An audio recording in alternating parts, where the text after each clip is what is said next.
Todos nós temos uma maneira individual de perceber, sentir, pensar e agir no mundo.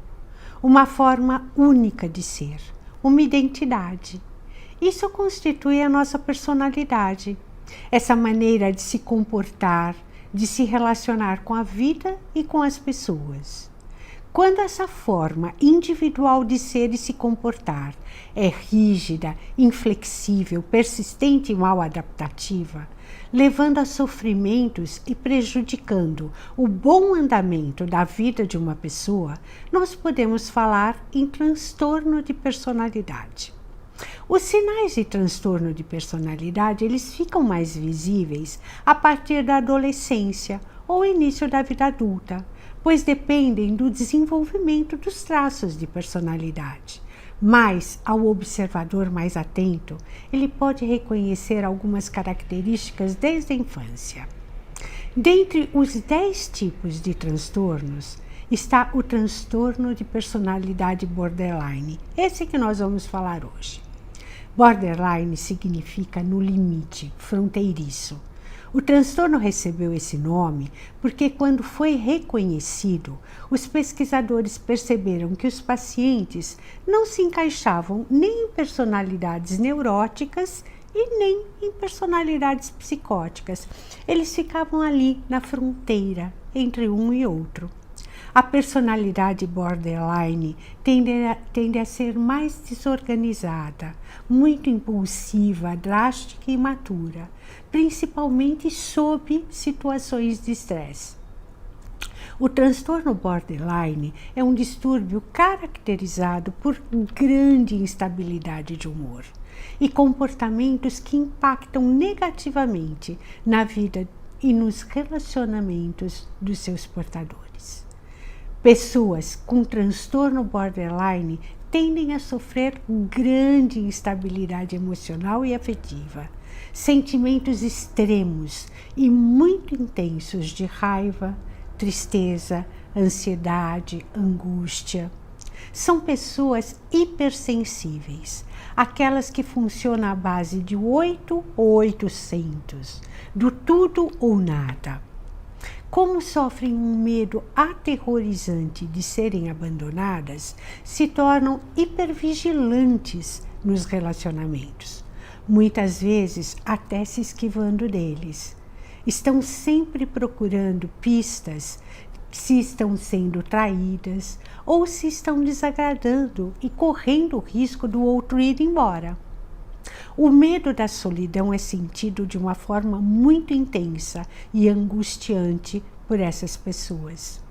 Quando se sentem ameaçadas de serem abandonadas, mesmo que isso não seja verdadeiro, que seja somente imaginário, podem reagir de forma descontrolada, explodindo com muita raiva, atacando verbal ou até mesmo fisicamente.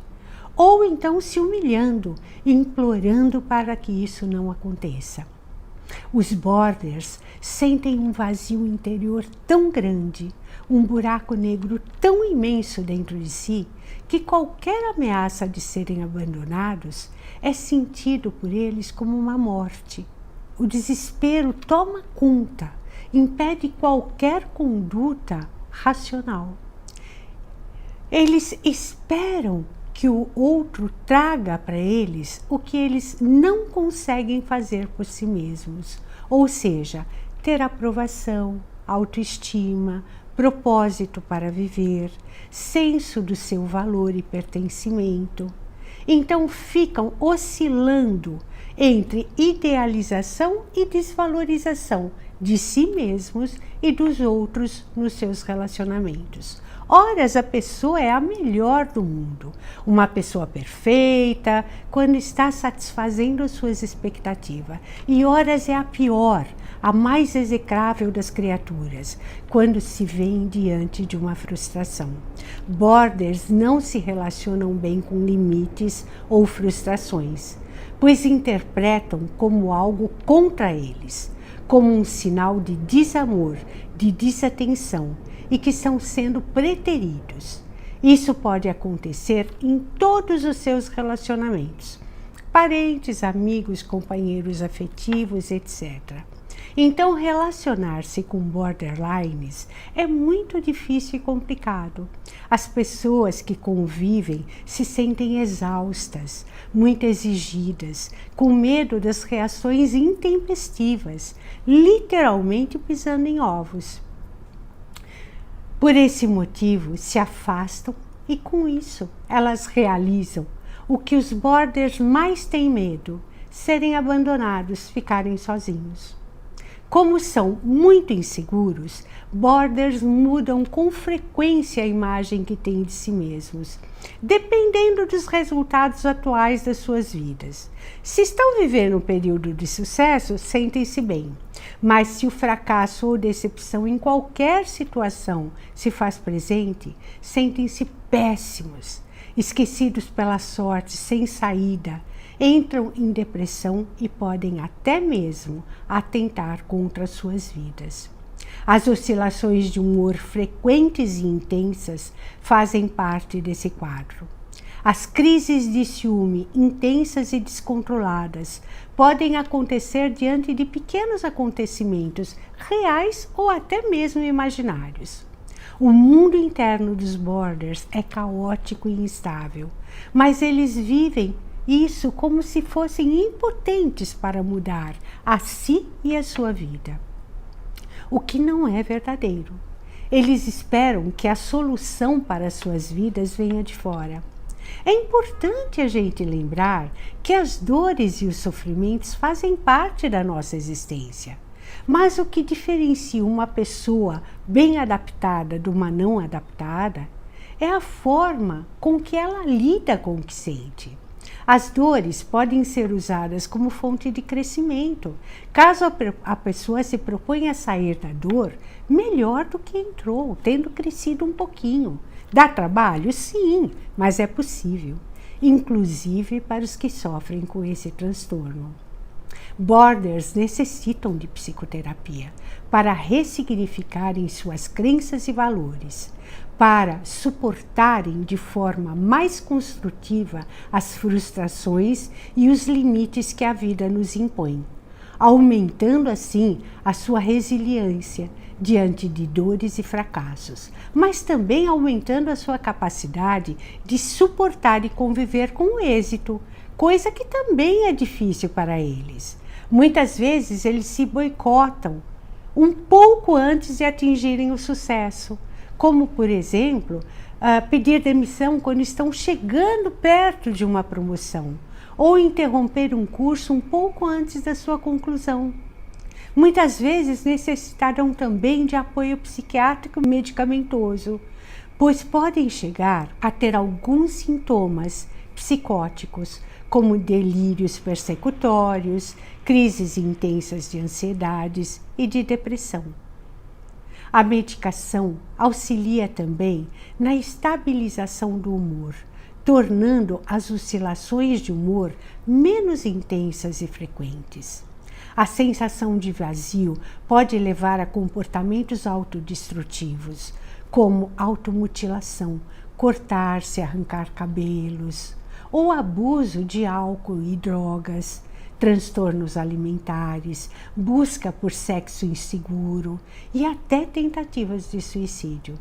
Podemos dizer que as causas para essa doença vêm dos fatores genéticos e ambientais.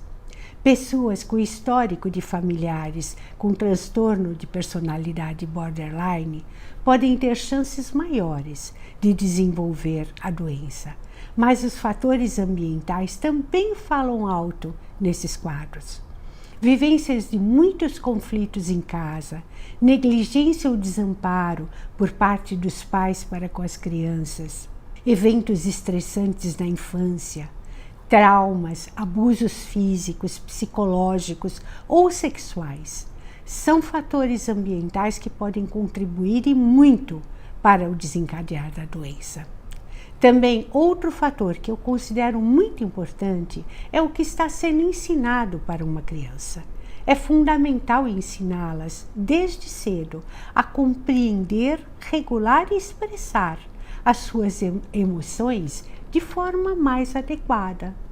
assim como é fundamental ensiná-las a conviver com limites e frustrações de formas mais construtivas.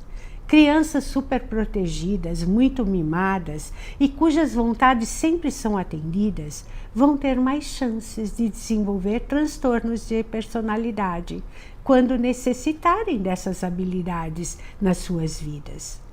Todos os transtornos de personalidade são passíveis de serem tratados e controlados, tornando a vida dos seus portadores mais equilibrada e satisfatória. Espero ter contribuído e gostaria que, se você conhece alguém que sofre com esse transtorno, porque é realmente um transtorno que causa muito sofrimento, tanto para seu portador como para as pessoas que convivem com ela, você possa auxiliá-las. Obrigada pela sua atenção. Namastê. Beijos.